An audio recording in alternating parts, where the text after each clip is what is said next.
let's go to the Internet of Things. I told you about Web 3.0 is all about smart devices and what's going to happen with smart devices. I mean, I'm very excited about this world with smart devices. And when I think about it, smart devices start to automate a bunch of things in our life so that we don't have to do them anymore. The sprinkler system at your house, it monitors the weather now. It's digital, and it knows whether it's hot or cold. It knows how much water's in the soil. And the sprinkler system runs if it needs to run, and doesn't run if it doesn't need to run. You don't need to talk to the sprinkler system anymore.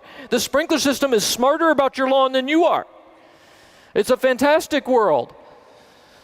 Or you think about the Internet of Things keeping us safer, all the devices and wearables and everything that we'll have that will keep us safer and healthier. Oh, it's fantastic.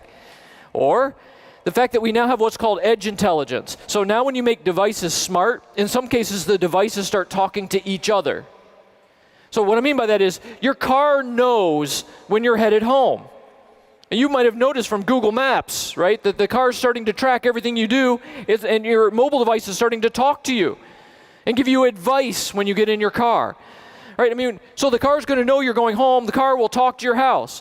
And it'll say to the house, hey, Scott's coming home. And then the house will go, oh, well, we need to adjust for whatever it is Scott wants when Scott gets home. Right? So that's called edge intelligence, where devices all start talking to each other without us being involved. Or you think about the fact that all of these smart devices will absolutely amplify the amount of data that we have in the world. The whole reason that Google bought Nest, right? So Nest, at that time just made heat and air controllers. And the whole reason that Google bought Nest was because what Google saw is Nest was going to put smart devices all over the home. And once you do that, that meant Google was going to be able to gather huge amounts of data on our homes and on us. And the reason Google bought Nest was strictly for the data. That was the play that they saw.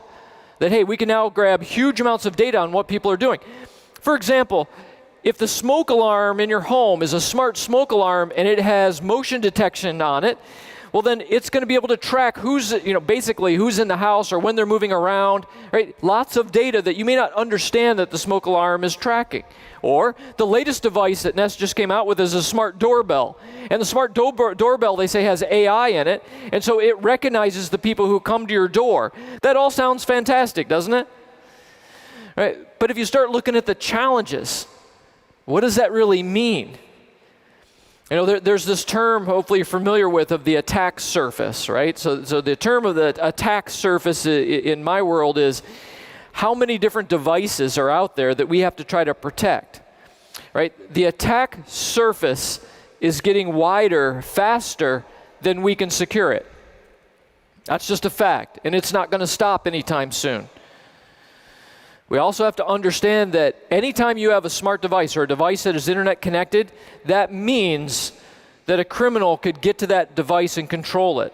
So every single time you hear about a new smart device, you have to be thinking, okay, well, what would happen when a criminal takes over this device? That should be your first thought.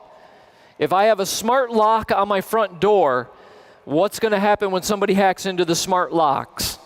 Right? You have to think about that, because that's what will happen.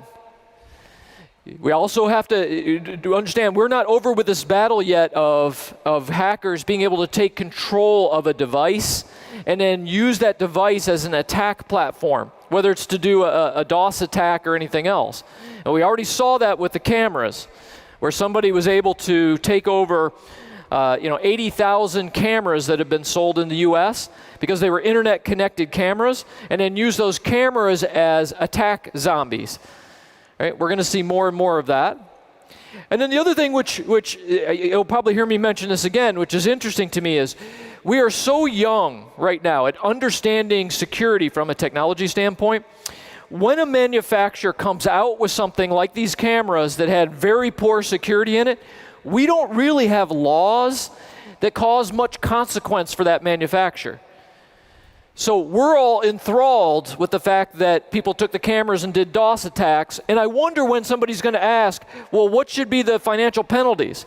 What are the lawsuits? Right? What are the laws in place that now penalize that company so harshly that they would think twice about putting out another device that's got weak security?